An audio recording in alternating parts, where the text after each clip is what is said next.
Chapter 7. Home again. Poppy and her father did not talk on the long way home.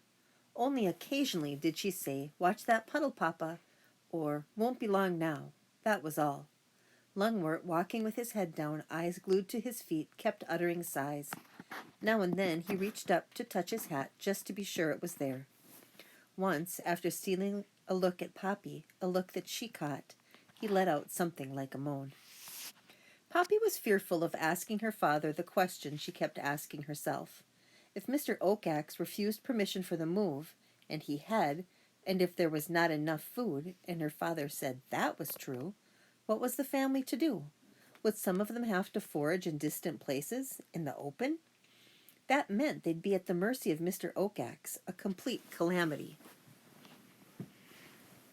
Poppy peeked again at Ragweed's earring. She kept asking herself why she had ever gone to the hill with Ragweed without asking permission. She knew better. Look at all the trouble she'd caused. Just then she hated herself for having loved Ragweed, but just to think that thought made her heart ache. Rain was still falling when they reached Grey House. Both mice were soaked and exhausted. The once white flag trailed in the mud. A large number of mice were milling about on the porch, waiting for the expected good news. Sure enough, when Poppy and Lungwort appeared, a cheer went up. The sound brought Lungwort to a dead halt. The old mouse stared blankly at the rows of eager faces. A second cheer began, but faded as the onlookers sensed something was wrong. Silent and grim face, eyes averted, Lungwort painfully climbed the Grey House steps. Alarmed into silence, the mice backed away to let him pass. Poppy saw her mother break through the crowd. "Lungwort," she cried. "Oh, my dear, what happened?" Lungwort lifted his sad eyes. Without a word, he continued on into the house, retreating into his boot study and drawing the curtain behind him. For a moment, sweet Cicely stared after her husband. Then she dashed into the boot after him. Only then did the others notice Poppy. She had been standing alone, quite ignored. Now they surrounded her and pelted her with questions. "What's happened? Is something the matter? What's with Lungwort? What did Mr. Oakax say?" Poppy, not sure how to reply, remained silent. Finally she held up a paw, her father's gesture. The mice responded as they always did. They grew quiet. Swallowing hard, Poppy said Mr. Oakax refused permission for anyone to move. Like air escaping from a balloon, there was a collective gasp from the crowd. But a torrent of questions followed. "What did Mr. Oakax say? Didn't Lungwort explain? What are we supposed to do now? Did the owl give any reasons?" Poppy lifted a paw again. Once the crowd had stilled, she confessed softly. "Mr. Oakax said it was because Ragweed and I didn't ask permission to go to Bannock Hill." She hoped for a chorus, or at least one mouse who would say, "That's not fair," or "That's absurd." No such word was spoken. Alarmed, Poppy looked around. Some eyes avoided hers, others showed sorrow. Quite a few darted angry glares at her. "You'll have to excuse me now," she murmured, quite shaken. "I need to get myself dry." A narrow passage was made for her to pass. As she entered the house, she felt a nudge from behind. Alarmed, she jumped. It was Basil. "This way," he whispered. He led her to an isolated room. "Dry yourself," he said. "I'll get you something hot." Placing Ragweed's earring to one side, Poppy began licking her fur dry. By the time she was done, Basil returned with an acorn of steaming mashed rye. Despite her upset, Poppy ate ravenously, grateful for the warmth that seeped through her body. Basil listened intently as Poppy told of the meeting with Mr. Oakax. "And look what I found." She held up Ragweed's earring. Basil took it carefully. Where was it? Sticking out of one of Mr. Oakax's pellets. "Makes me sick," he muttered. After a while he asked, "Poppy, what's going to happen next?" Poppy sighed. "I thought it would have been impossible to feel worse than I did when Ragweed died. I was wrong. This is worse. So many will suffer. And guess who's being blamed? Me." Wearily, Poppy made her way to the attic. She wanted to be alone. Amid Farmer Lamount's clutter, she came across a tin can a while ago shaped like a house. "Log Cabin Syrup," the label read. After cleaning the inside to a shiny newness and lining it with her favorite old magazine bits, Poppy considered it her own room. Now she patted down the wad of filmy lace, her pillow, and crept beneath a blanket, a crocheted doily. Curled up into a tight ball, she tucked in her paws and wrapped her tail about her, tucking its tip right below her nose. Never had she felt so worn out. Even so, she could not sleep. She kept hearing Mr. Oakak say that he was refusing permission for family members to move because she and Ragweed, had not asked him if they could go to Bannock Hill. Then, too, there was his hint that he would change his mind if she sacrificed herself. She was glad she had not mentioned that to the family, rather suspecting some of them would have urged her to do it. The mere hint of such a thing gave Poppy the horrors. She drew herself into a tighter ball. Harder to deal with was her own inner voice. It kept insisting that if what she and Ragweed had done was the reason for keeping others from moving and being safe, maybe she should sacrifice herself. A tear trickled down her face, rolled to the end of a whisker, and dropped onto her pillow. Oh, she thought, if only Ragweed were here, he would have had something to say. But what? She asked, trying to cheer herself up. Most likely a question, a backward one, just like the time he asked Lungwort how Mr. Oakax could confuse huge porcupines with small deer mice. Even as she thought about Ragweed's asking, Poppy realized that her father never did give an answer. She wondered why. Poppy forced herself back to her problem. Mr. Oakax said he was refusing permission because of something she and Ragweed had done. How would Ragweed have turned that around? Poppy could almost hear it. Ragweed would have said, "What did refusing permission allow Mr. Oakax to do?" Just asking herself the question, because it lifted some of the burden from her, gave Poppy a touch of encouragement. Well then, what did refusing permission allow Mr. Oakax to do? Poppy tried to remember exactly what occurred when her father finally came to his point and requested permission for the move. Slowly but clearly it came back. When Lungwort asked the question, Mr. Oakax became flustered. He seemed unsure about something connected with Newhouse. That is, he didn't ask Lungwort about the move. He asked if he'd been to Newhouse. In fact, he actually asked the question twice. Or was it 3 times? The point was, the moment Lungwort said that he had not been to Newhouse, that was when Mr. Oakax said no. But it was not, Poppy recalled, no, you can't move. Rather, it was no, you cannot move to Newhouse. Well then, what did refusing permission allow Mr. Oakax to do? It allowed him to keep the mice away from Newhouse. Poppy sat up. Was it possible that there was something there at Newhouse that Mr. Oakax wanted to keep hidden from them? Was that the real reason for his refusal? The idea so excited Poppy that she felt like rushing downstairs to tell Lungwort. She started to get up, only to stop. If she had hit upon the real reason for Mr. Oakax's refusal, there was but one way she could prove it.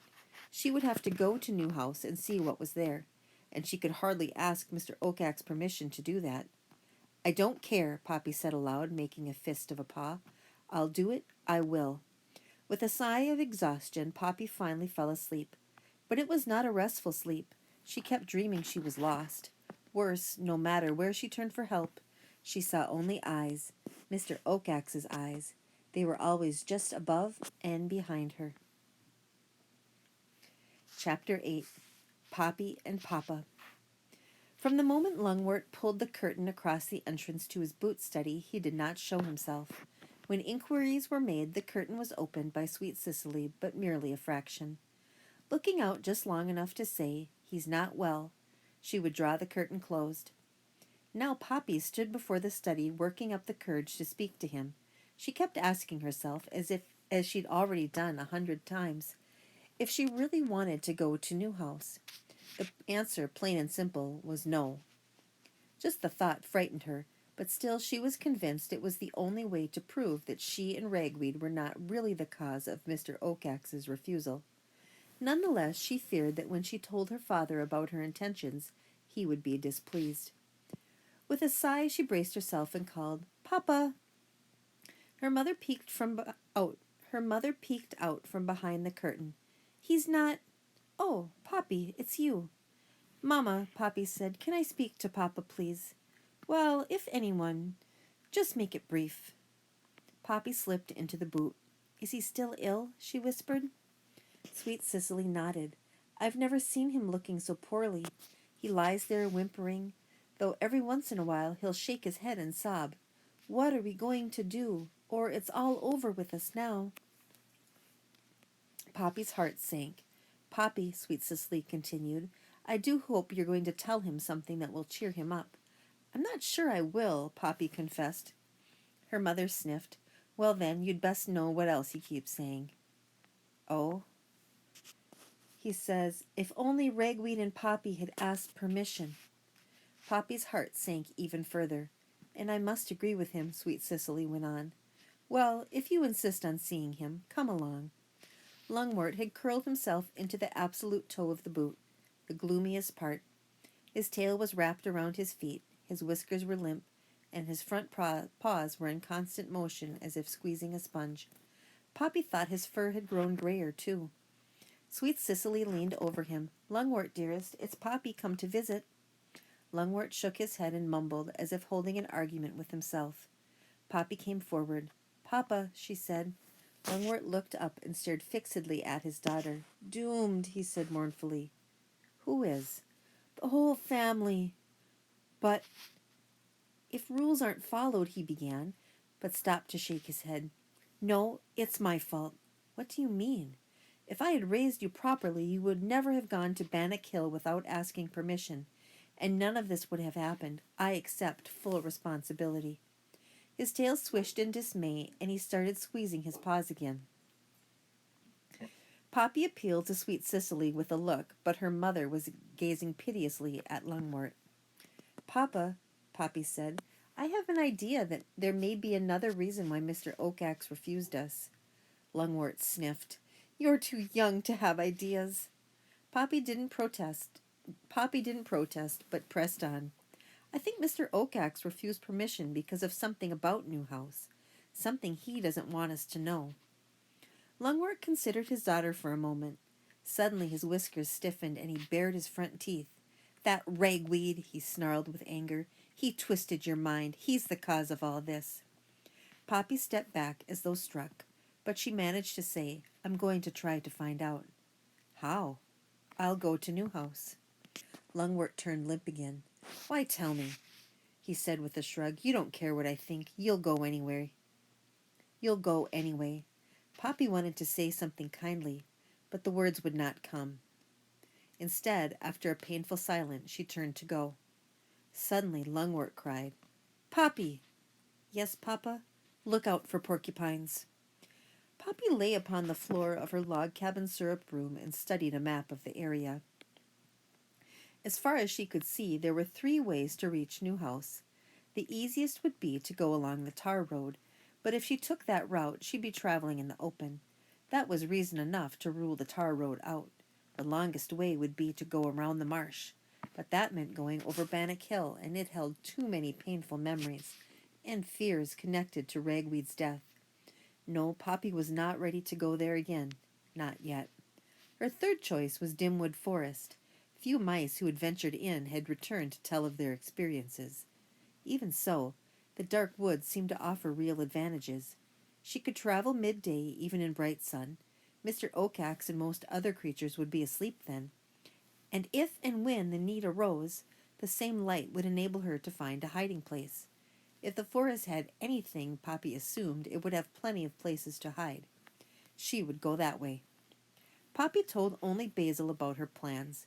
If she succeeded in discovering the real reason for Mr. Oakax's refusal, there would be time enough to let everybody know. On the other hand, if she discovered nothing, who would know or care if she disappeared? She asked Basil to meet her at the back steps of Grey House when the sun was at its highest the next day. That morning she mingled with the family so none would suspect what she was up to. But with so many convinced that she was the cause of the crisis, the hostility made it too painful to wait. Some time before her appointment with Basil, she was pacing by the back steps, ready to go. "I'm leaving right away," Poppy announced as soon as her cousin appeared. "You forgot something," he said. "What?" This.